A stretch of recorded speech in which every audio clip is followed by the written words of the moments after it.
Good morning, Monday to everybody. How are you doing? How was your weekend? Welcome back to One Day, One Concept Idea. What are we going to talk about today? Hey, start of the week.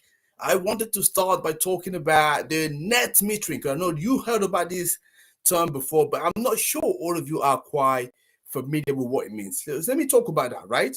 So net metering, it's a policy that allows homeowner and business with renewable energy system like solar panels, wind turbine to sell electricity back to the grid at a retail rate. In other words, if your renewable energy system generates more electricity than what you need, rings a bell, you can send that excess energy back to the grid and receive a credit on your utility bill, right? So this policy is very beneficial for a number of reasons. For one, it allows homeowner and business to offset the cost of the renewable energy system by selling the excess back to the grid, right? On top of that, it allows you for more distributed generation of electricity, which can improve the reliability and the resilience of the grid. That's very interesting, right? So there are different type of net metering policy, right? The common policy, it's what you see in many states in the US, but the specific can vary from state to state. For example, some states will have cap on the amount of electricity that can be sold back into the grid, right? While others have restriction, as the type of system that can participate in net metering because it varies, right? And you have many countries around the world that have been adopting net metering, yeah? So it's a policy that has been implemented in many countries, right? So the number of countries that implemented that vary because it's kind of a little bit difficult because laws and regulation can change frequently and not all the country have comprehensive data about that. So I just want you to understand that so that you see that it is not as easy as you may think to figure out who has implemented net metering. However, so it's been widely adopted in developed countries like the US, I mentioned that about Canada, Germany, Italy, Australia, but also in some developing countries, right? You want to look at the likes of India, Brazil, China, South Africa, and many others. And to give you a little bit more specific, net metering, for example, in South Africa was introduced in 2007, and it has been expanded to include a wider range of renewable energy systems. In Morocco, they implemented that for small-scale renewable energy in 2013.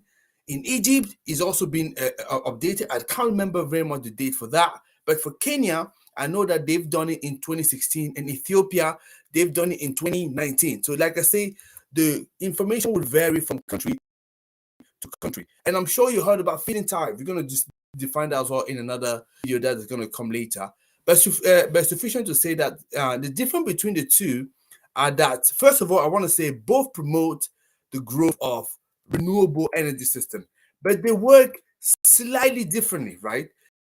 So feed-in tariff are a financial incentive that pay renewable energy producer a guaranteed price for the electricity they generate.